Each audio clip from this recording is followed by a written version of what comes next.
Hello, M&A scientists. Welcome to the M&A Science Podcast, where we learn from the best in M&A to uncover proven techniques for enterprise value creation. If you're interested in learning more about the products and services we develop to support world-class M&A teams, or want to get involved with a community of forward-thinking M&A practitioners, visit mascience.com. That's where you can subscribe to our newsletter, join a roundtable and network with some peers, find a ton of free content. Again, that's mascience.com. I'm your host, Kison Patel, CEO and founder of M&A Science. Joining me today is Ken Bond, Head of Corporate Development at Cetera Financial Group. Cetera is a leading U.S. investment advisor network with over 12,000 producing financial advisors and 800 financial institutions. With over $475 billion of assets under administration. Today, we're going to talk about how to perform cultural diligence to better understand the target company.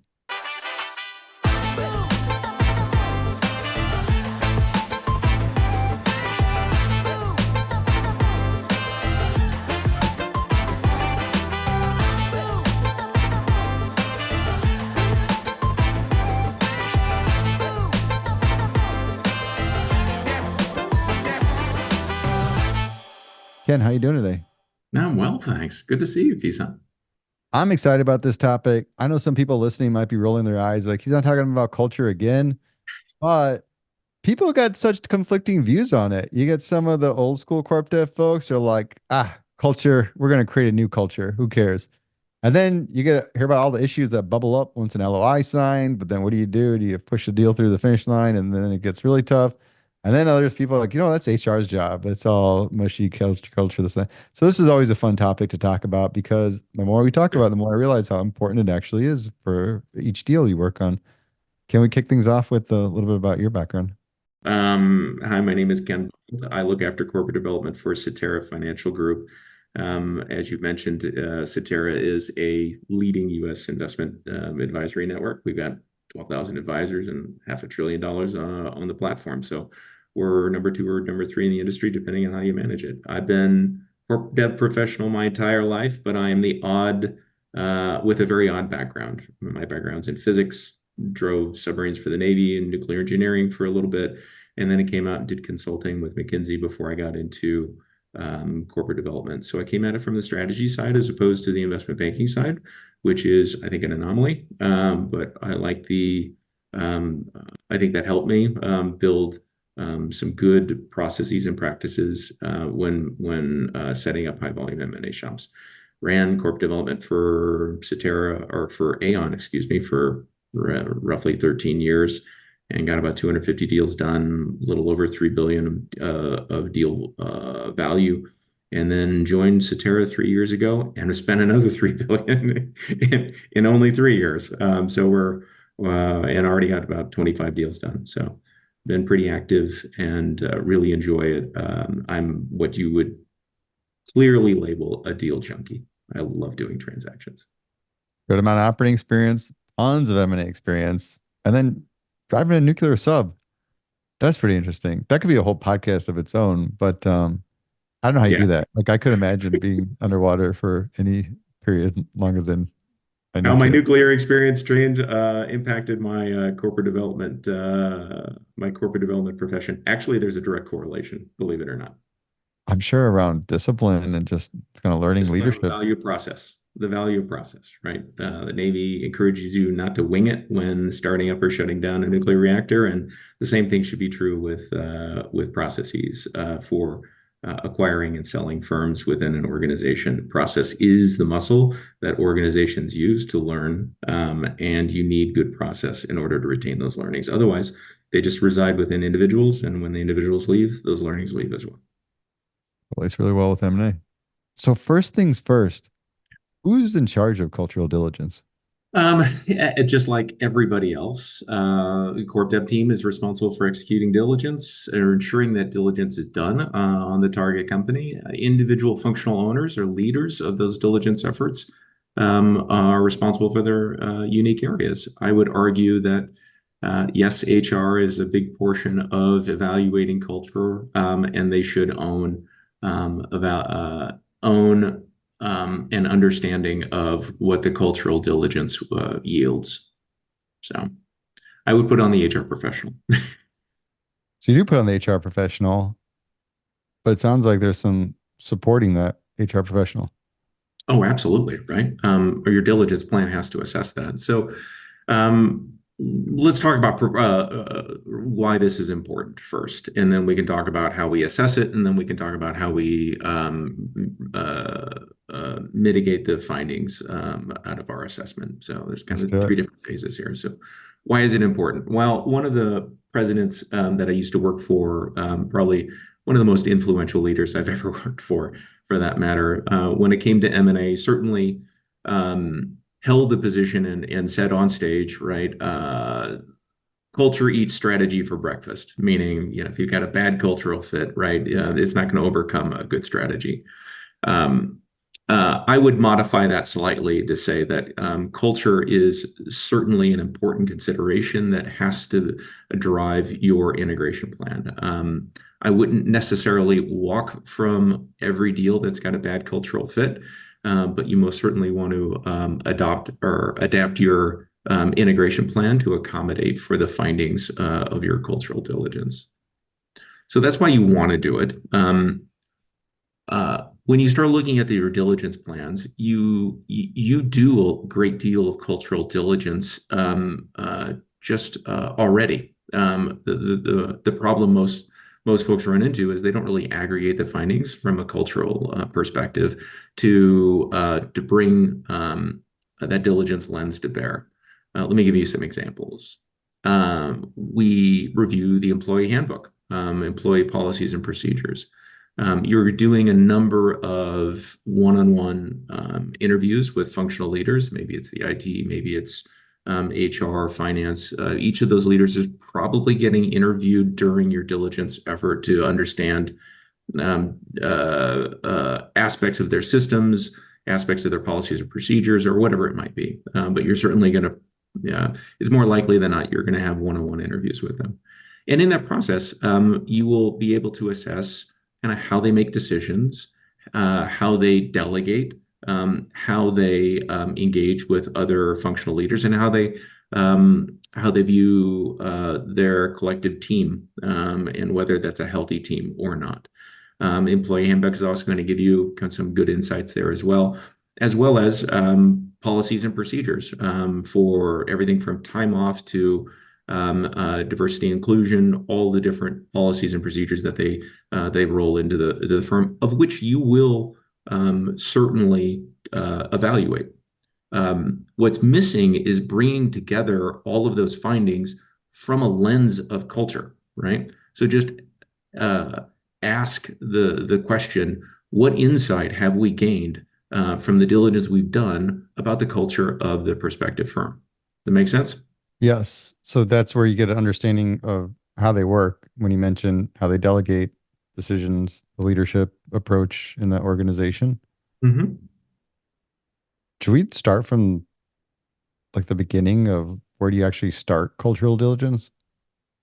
Well, I would say it's actually starts with making sure that your diligence plan, right,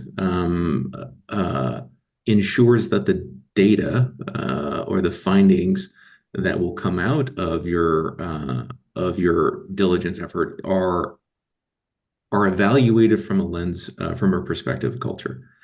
Meaning, Kison, you probably already have. If you look at your diligence plans that you've got and had many discussions about how to conduct diligence at a functional level.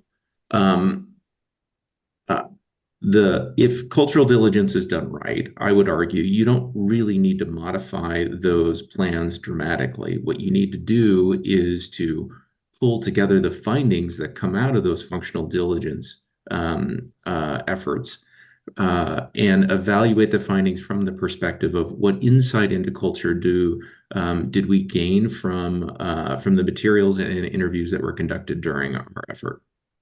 You can then form a view around, okay, what are the key attributes of culture around decision making and community that they have, and then the other important component, of course, is the acquiring entity also needs a similar level of an evaluation, right? So for global organizations, each of the countries is almost always has its own little microcosm of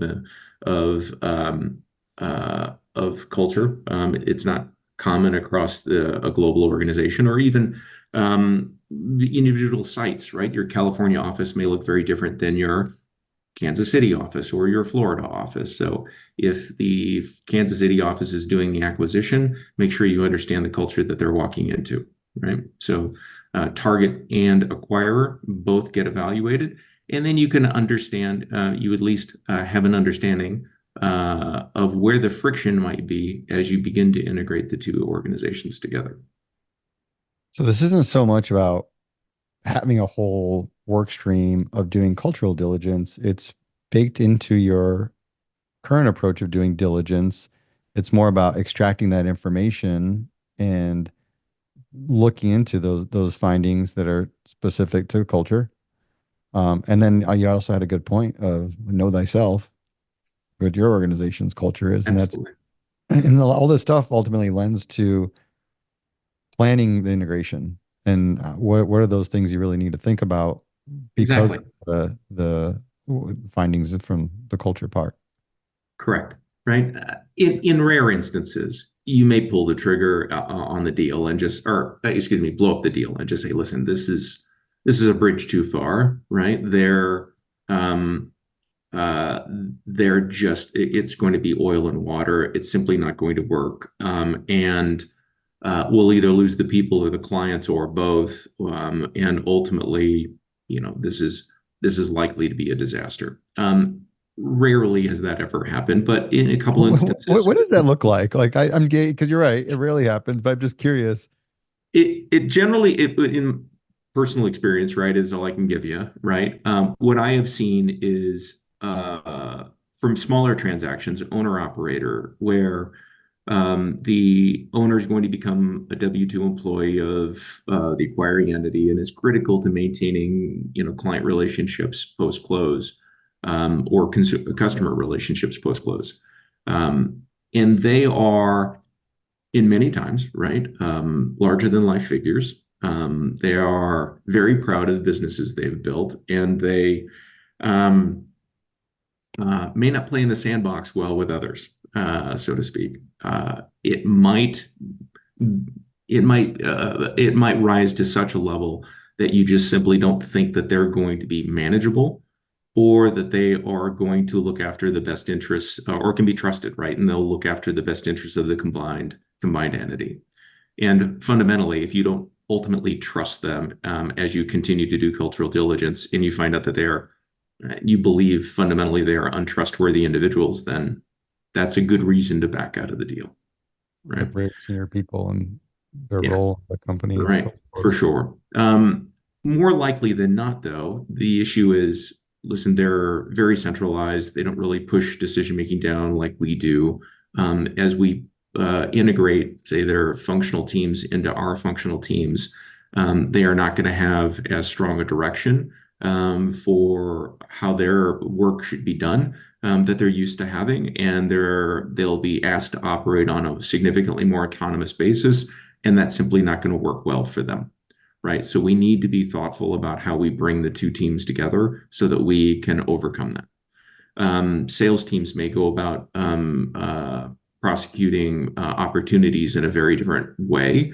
So I'm not talking just about business processes, differences in business processes, but how their culture of collaboration, or how they engage the rest of the organization in a constructive, and hopefully in a very constructive way. If it's very antagonistic between functional areas, just as kind of a general as a general finding, then that alone will tell you you've got a little bit of work to do. You might want to spend a little more time getting to know you before you kind of bring them in. Again, not necessarily walking away from them, but certainly the findings around cultural diligence should influence the speed and depth at which you choose to integrate the businesses. What you do find is that whether you choose to integrate within 1 month, 3 months, 6 months, when the reductions happen that inevitably come with those types of integrations, those one-time costs don't sink a transaction. And if they could sink a transaction, you need to rethink your pricing. That deal might be a little too rich. They shouldn't. One-time costs like that generally shouldn't. It's run rate synergies that you ultimately really need to get in order to make a transaction work. If you're levering, then lenders are going to give you 12, 18, 24 months in some cases. It really depends on when you go to market and what the market looks like when you go to get the lending, on when you can achieve those synergies. So you've got time, and it's better to be thoughtful about the timing of when those savings are realized, and to give yourself the greatest chance of success.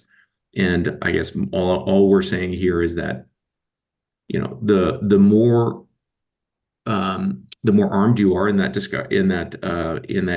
setting up that integration plan, the more data you have. Culture being a key component of a key data point that has to be folded into the architecture of that integration plan.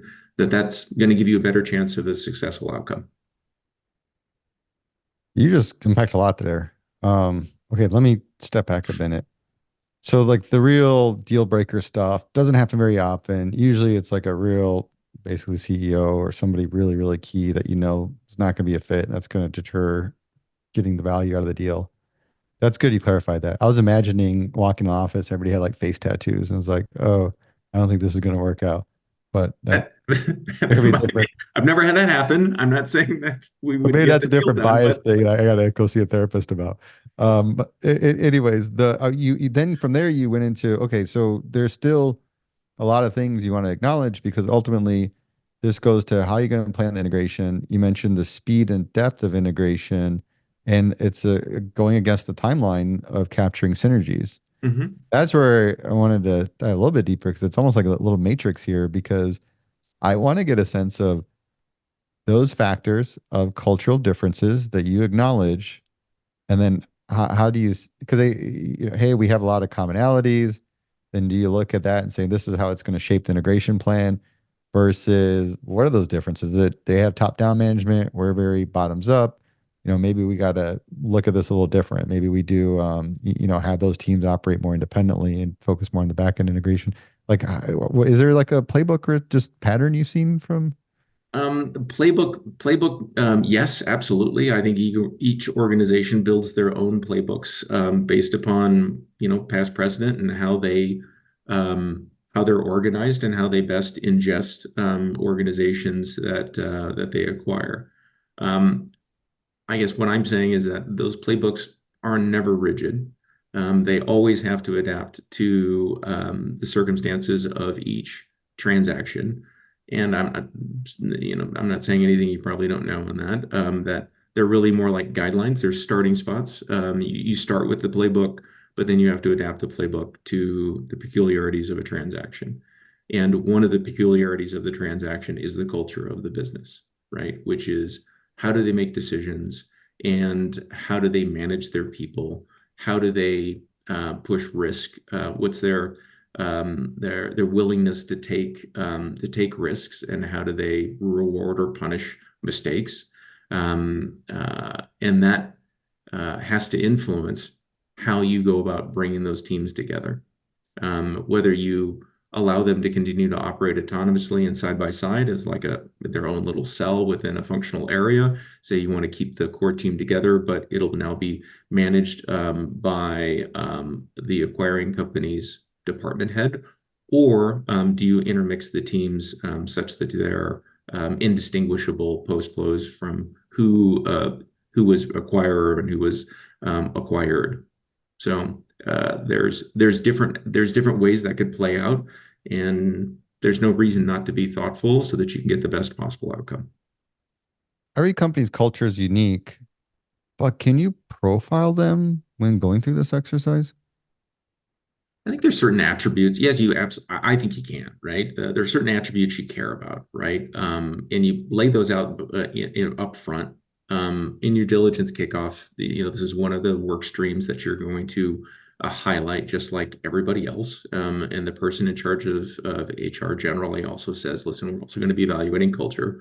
So just to be clear, right? I'm looking for the following items. I'm going to come back to each of you after you do your one-on-one interviews. And I'm going to need you to, I'm going to spend, 10, 15 minutes with you on an interview to debrief on what you found when you were engaging with the sell side. And from that, I will then aggregate findings across all of the different interviews and our own diligence materials, such as policies, procedures, handbooks, etc. And I'll form a view around what they look like. And I will share that at the final due diligence readout so that people who are also building the integration plan are aware of what they're walking into so that they've got, especially the leaders, right? Because the leader of the integration, that business executive, will certainly care a great deal about whether there's likely to be friction or not. Well, can we talk more about the how? Yeah, Um, sure. well, one, I'm curious of, I always find first early interactions like really fun when you're talking executive to executive. Are there things there in those really early conversations that you may want to ask to start getting a sense of culture? I think you're always getting it, right? And whether you realize it or not, right, it's playing a role in your bid strategy, in your engagement strategy, and how you are positioning the combination of the firms, right? If it is, if they care a great deal about autonomy, right, you're going to try to feed that. You're trying to find a solution that allows them to get what they need out of the transaction. But at the same time, right, you're starting to evaluate whether it's a healthy organization or not. It is in a process, though. Here's the point that's probably most relevant, right? In a process where you are very limited in your engagement with the management team and it's very controlled. A bank controlled Um, process we're talking about, right? well, you only get you get a you know 4 hour management meeting. You get, some very scripted meetings that are supervised by either parent co or the banker.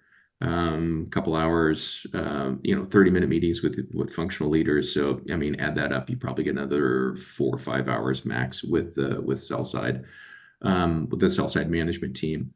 You don't have a lot of time there to come to an understanding of what their culture actually is. It could be all theater. You're very likely getting kind of um, the best of who they are, and we've all seen that, right? Where once you once you get into diligence, inevitably it's like you're 2 weeks away from signing the transaction and you realize that, oh, the CEO actually hates the head of HR and the IT guy can't be in the same room as the CEO, right? Like, well, geez, that's not helpful. And so it impacts kind of your retention plan as well. So there are personalities there that you need to make sure you understand, and your ability to evaluate culture is more constrained in that environment. If you, however, are doing a bilateral where you either have prior history or you've got an elongated kind of engagement with the seller, then it's a heck of a lot easier to form a real view around what the culture of the business is, which is another reason why bilaterals are so much better than auction processes and generally yield to significantly better outcomes because you just get a better feel for who the actual people are and a more true assessment of their culture. Really good point. Can you define bilateral? Just feel like it's a kind of an Oh, ambiguous word. two people, two parties, so you and me are going exclusively through a conversation. There's nobody else involved. You're not running an auction process, so you aren't engaging with five people, just you and me, trying to see if there's a deal to be done. Cool. Otherwise, we can call it a proprietary deal. Yeah, yeah, it Something implies like it that. implies Something like yeah, that. Bilateral is that'll good. work. I I got like it. it. Uh, so I want to clarify the banker situation because you're right. Bilateral, you have a relationship, maybe you're already partners, you know the CEO for years, you got a good sense of the culture, you visit their office. Those are a big help. Let's take that banking situation. One of the key things that you mentioned was understanding how the organization delegates and make decisions. Like, what do you do that? Do you just ask them directly, or is there Yeah, certain things you may try to conclude to that? you're going to find that out either at the management presentation when you start talking through kind of different functions. I mean, fundamentally, right?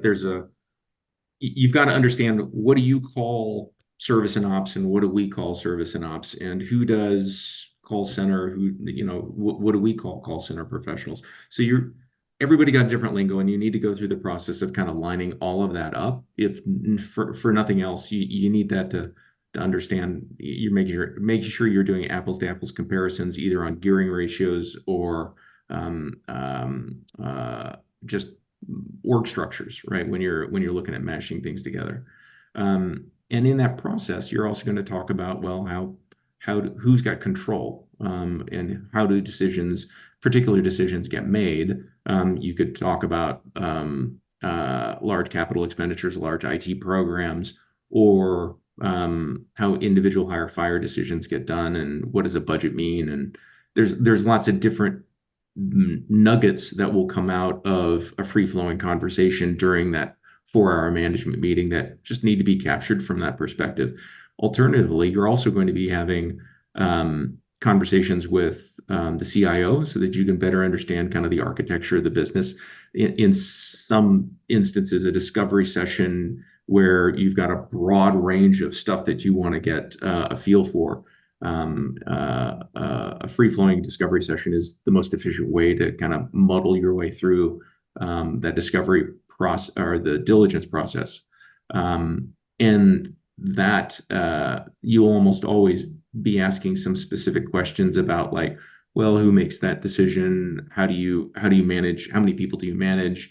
And what are their roles and responsibilities? How engaged are you in this architecture decision? How engaged are you in these particular programs, or are they delegated to X, Y, or Z? So you'll get a feel for that during those engagements. So you're going to get a way better read of the culture through those conversations, as opposed to just sending a checklist for diligence. No, yeah, you can't send a checklist, Because right? So what you just described, it's like you can't really, I mean, you can tell if someone's lying basically, just the way they're yeah, responding and things like for that. sure, for sure. It's not again. Everybody's super busy on diligence, on due diligence efforts. The last thing you want to do is add a new work stream for somebody to go do. It's much better if you can kind of leverage the existing materials that are going to come out that you require anyway, and just analyze the data from a different perspective.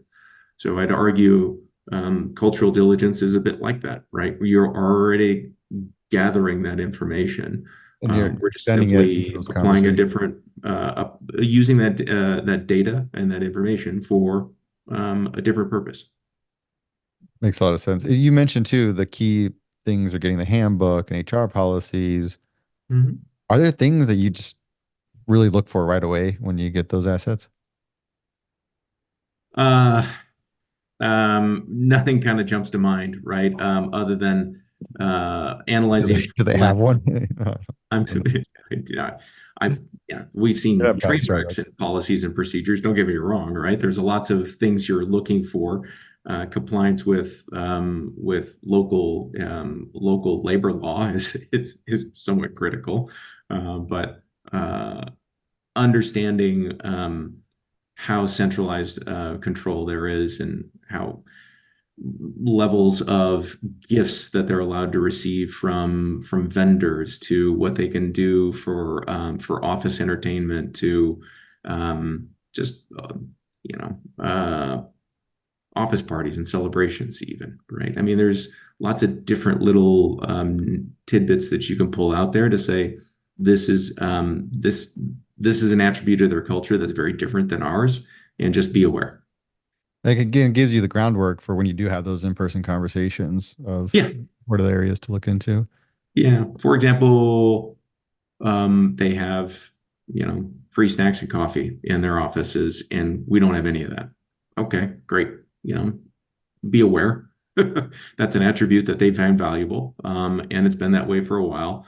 And when you bring the two teams together, that's going to come up. What's like the weirdest thing you've seen in a policy like that?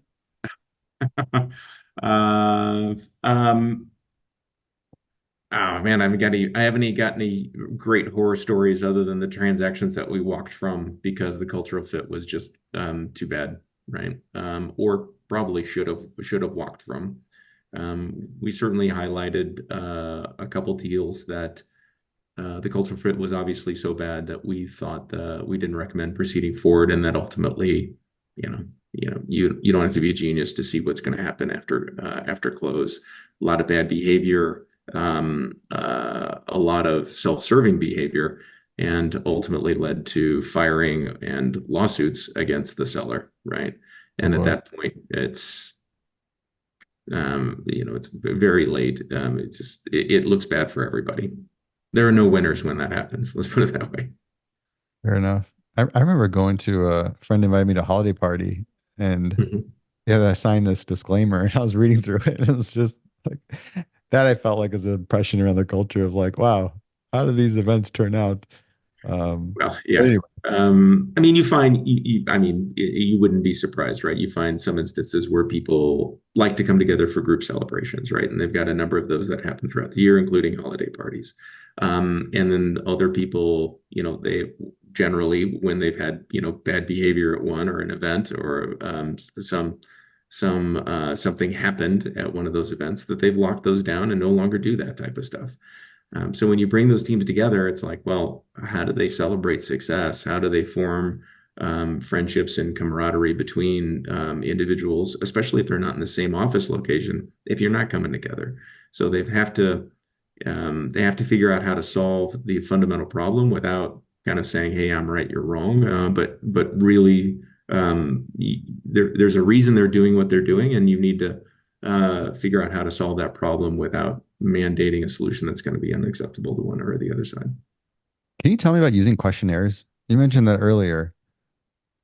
Yeah, the question, yeah. So many times people use questionnaires today to evaluate culture, right? Fabulous. Not really practical at all from the context of a confidential M&A transaction, where there's generally a few people that are kind of in the loop. Um, and or inside the tent, and most people are completely unaware of the transaction. That being said, I was at a conference and talking to another corp dev professional he was, I think, in IT. It was an IT sector where they already had um, uh, questionnaires. They had a third party that they engaged to do cultural surveys or just surveys of the target firm, whatever the target might be. And they had a pretty slick engagement methodology that kind of obfuscated why they were doing the survey. But they would come in as part of diligence and survey the employees just to get a better understanding of what they were walking into. And they had it couched under some innocuous reason, but it was done as part of the transaction to the entire organization. And those findings then informed both whether they wanted to proceed with the transaction and how they built the integration plan. Hmm. But it's not like a super common thing where all the deals do that kind of cultural. Yeah, that's expensive. I know in my industry that would be exceptionally difficult to pull off. I don't think sellers in general would permit that type of engagement, even if you're willing to foot the bill. It's too expensive and too intrusive. It's true. And incur a lot of expenses and diligence working with Ah, the whole plethora of consultants yes, out there. yes, we do. So with the deal is bilateral, it sounds like there's some pros when it comes to all this stuff, or quite a bit. I know we initially discussed, but Hmm. it just seems like I just found the time frames are more amicable, where there's not like this countdown timer because somebody wants to get a check at the closing table, For uh, sure. or a third party that wants to get a check at the closing table. So, I mean, have you found that to be a reason why there's more consideration towards doing the cultural diligence, but also relaying that to the integration planning? Or does that not impact it as much when you're dealing with the bank process? Available, it impacts it more probably because you've got more data. You just got You a end better up, feel for the other side, right? In a bilateral, because your engagements, you've engaged with them a lot more. You're just gathering more data, and therefore it's easier for the acquiring firm to build that information into their integration plan. But auction processes, right? You're still going to have to form a view one way or the other, and you're going to have to take some bets. You're just taking less risk because you probably have a better feel for exactly what the firm is if it were one on one. um, I guess, what does that mean in terms of your impact, like your outcome impact? Um, Impact is pretty easy to measure. It's the same that you would measure um, for a successful transaction, right? It is the same Yes. outcome that you're attempting to get. But Well, that's why I guess I was wondering of like how it would impact that. It's like, hey, you do have your outcomes that you measure in the deal, but now all of a sudden you're running a compressed timeline. You don't have as much information. You're not putting as much consideration in. mhm. Therefore, you're not tying it to the integration plan as well as a bilateral deal. Like, what does ultimately the net impacts become? Is it, hey, our timelines end up taking a lot longer to hit our targets? Like, I'm just curious if No, you they're take more risk. You're we're taking more taking more risk. risks, so there's more things that could go sideways, basically. That's exactly right, right? The probability of a bad outcome increases in an auction process than in a bilateral, right? To the extent you can you're more thoughtful and better understand the acquiring firm, and you can build that integration plan. That's fabulous. You're going to have a better potential. You're going to have a better retention of people, better retention of clients. You're going to continue to be able to grow the business. You're going to be less. You'll lose less critical talent. I mean, it's all the same metrics that you would outline of what does a successful transaction look like. Did you hit the business case? Right. Ultimately, it will There's some manifest pretty big itself. pros of doing a bilateral deal in that regard. Oh, heck yeah. Right. And I think a lot of your listeners that will resonate with everybody. Everybody would prefer to do a bilateral than run through an auction process. Do you pay more on Pay more in processes? Absolutely. I For like it. sure. You're honest. That was a good, litmus test question of, are we Absolutely. doing Of this course for you pay more in recording a or are process. we being real here? All right. So you're paying more and taking more risks when you go through an auction. And I mean, it's a clear message too. If you're not beating the street proactively looking, and do you still participate in auctions? Yeah, for sure. You have to. You have to. It's a good The it's a good large learning experience. larger the deal, more likely the owners have a fiduciary duty to some shareholder or whoever's running the process or managing the business have fiduciary duty to their shareholders to maximize value, right? So So, they're almost obligated to run a process. I think it's a good learning experience too. You know the market, just learn about it. Anytime you do diligence, you just keep learning. Yeah, But correct. do you feel an auction process would turn away certain prospective buyers too that choose not to participate, or do you feel there's not For really sure. people that do that?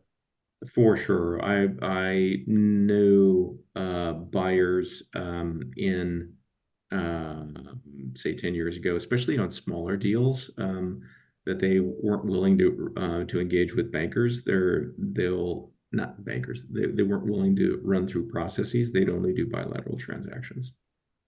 But they're generally doing small roll-ups, and that was how they had set up their processes. I've seen that a lot with roll-ups Mhm. where that's just the way they do. They have like a pretty sizable biz dev team that's out Exactly. sourcing deals, and that's the way they do it. Yep. What is the most challenging part of cultural diligence? The most challenging part is for people to actually take it seriously, right? And actually get the conclusions acted upon, right? So pulling together the findings and then ensuring that they are acted upon in the integration plan. Do you find that a thing where like corp dev folks don't really make that material consideration? Are you saying corp dev people aren't warm and fuzzy at times? No. A little bit too much in the spreadsheets and numbers to get the business case to make financial sense and pitching that? No, absolutely. The it's another aspect, right? Of 16, 17 balls you're probably juggling at the same time trying to get a transaction over the line, right? So it's not something that's going to hold up a transaction document. It's not um, a burning platform that needs to be solved immediately, or I have to go buy insurance to mitigate this risk or push it out to the third party, right? It is an attribute that has to be accommodated. So it's not it's important but not urgent, right? To getting the transaction signed. Do you highlight it in your business? Well, what terminology do you use? Business case, investment thesis, investment memo? I Business don't know. case. Business case. Okay. Yep. Does it get mentioned or highlighted in the business case? It does, absolutely, right? Where we talk about, especially in our diligence findings, about in the HR section, we absolutely talk about culture, right? So the findings actually are pulled together there. When you pitch the board, do you talk about culture? Not as much, Not as much. not This as makes a much. lot of financial sense, going to create shareholder value. Listen, if if you're if you've built the integration plan, if you got a track record of executing integration plans appropriately, the board's not going to get in your shorts on exactly how are you executing and to what level, show me the plan, et cetera. If you built a level of trust and demonstrated capabilities, they're going to let you run with that. And the assumption is that you're doing the same, you're executing the same playbooks that have yielded positive outcomes in the past. So they're not going to care. They're If it's bigger. your first transaction, then they might dig into a bunch of different aspects of it, especially around how you're going to integrate the management teams together. The bigger stakeholders are going to be the integration leads then. Yeah, for sure. Right. And the steerco, the steering committee that's put over, if it's a material acquisition, right, then you're going to have integration steering committee that's made up of the key executives that are, and ultimately the business unit owner, whose throat would be choked if it goes sideways, right? So they're the ultimate accountable partner. So they're going to care a great deal about making sure that the cultural aspects of the two different firms are respected when we bring them together. Tell me how corp dev and integration should work together for better cultural integration. Absolutely right, right? We're all the same team, right? Those that do integration should be building your integration, or those that do diligence should be building your integration plans. We should all be, one virtual team, even if we sit within different functional areas. Tell me how. How do you make that relationship partnership successful? I've always had integration leads either reporting to me on a solid or a dotted line, right? And the people who are responsible for integration should be the program managers that are managing the due diligence activities as well. They should be the exact same individuals so that they deeply understand the diligence findings, the plan to mitigate them. And when we're building the integration plans, those mitigation strategies are actually executed against. Going back to taking your culture diligence and how it impacts the integration plan. Mm-hmm. I'm curious about the size of the deal, right? You Mm-hmm. got little deals, big deals. And then I'm sure you've experienced it, but you do deals that are really close to the core, and you do deals that are further away from the core. Mm-hmm. And I'm just giving like a couple variables there. Like, how does that get you to start rethinking cultural? Because maybe if it's like further from the core, then maybe that's like a given thing. It's not as big of a consideration. I don't know. I'm just wondering No, about those. So I I think mean, you're like as 100. big variables. No, you're hitting on it, right? Which is integration plan needs to assess, needs to account for cultural differences, right? So if your integration plan is this is an adjacency, we're going to buy this firm. We don't have anything that looks like it's today. It provides new capability or functionality to our business. and we're going to operate it on a standalone basis off to the side. It's going to hang underneath one of the operating companies and keep doing what it's doing. Great. It will continue to maintain its old culture effectively, right?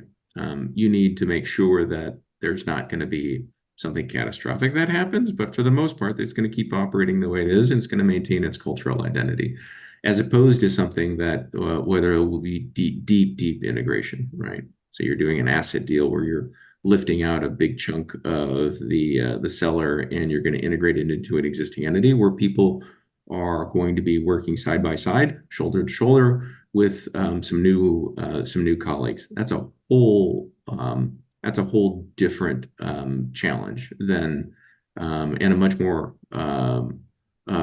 bigger challenge, frankly, on the integration than just buying something that's going to continue to operate as it did pre-close.